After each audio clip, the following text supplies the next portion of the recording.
Welcome back. Sorry for the delay. Been a bit busy moving and starting a new job. Anyway, part 2. Lights, odometer repair, drama. Oh goody! Breaking stuff. Now, before we begin, what he said. I've been playing with an idea for a logo for the EBEAST build. I don't really like the Ford or the Falcon emblems. I just think it looks a bit too busy with them. Let me know what you think of the general idea though. I'll play around with it and think about maybe some merch, depending on how many people actually watch the build videos and want merch for it. Might help if I had money to go with it in the first place. So, I have a question. Do you like lights?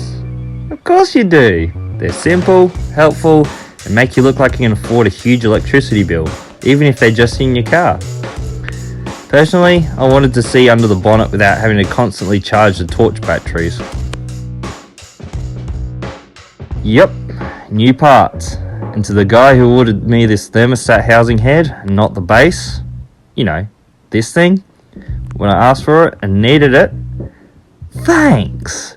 You've done a tremendous service. Wouldn't have happened if I didn't break the base in the bloody first place. Well, Righty Tighty turned into a wet and messy leaky coolant mess when I tried to tighten the blanking cap to the housing base. Safe to say I didn't repeat the same mistake twice with the new one, though it was tempting. I like buying new things, they're shiny.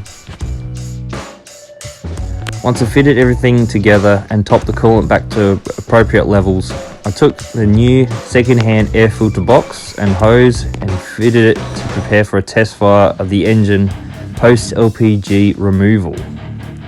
Big thanks to my brother for collecting the airbox and hose parts for me.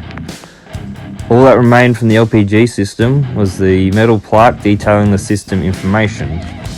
And gonzo! Initially, the EBEAST didn't fire up. The fuel pump was priming, the air inlet was clear, and the spark was fine. As I found out pretty quickly, a fuel-injected car doesn't run if the wire to the injectors is not rejoined.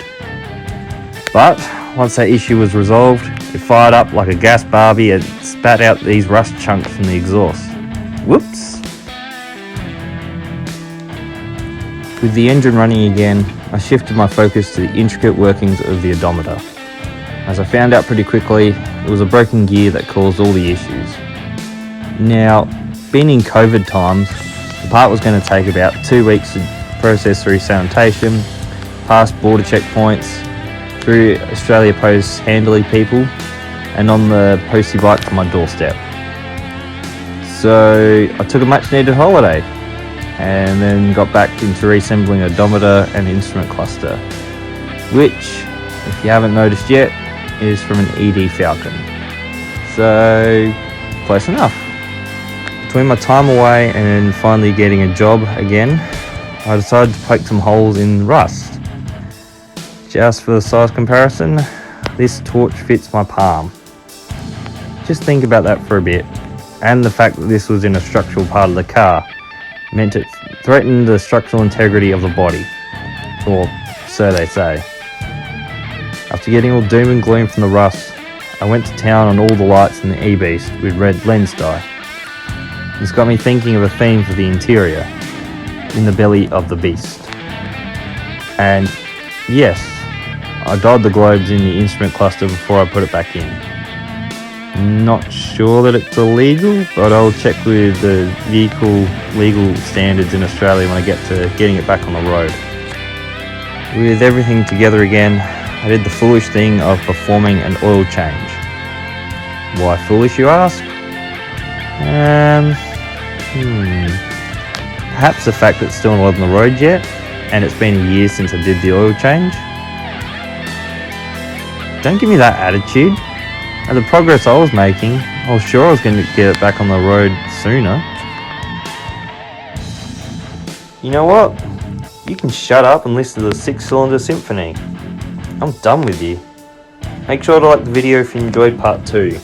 Please consider subscribing if you are interested to see more of the build coming later, but definitely before Christmas. You know what? I'm going to go ahead and say at least part 4 out by Christmas. My gift to you. Hey, once I have a goal and people to please, I'm on another level. You know what? Enjoy the video and have a good life. Not you. Bye.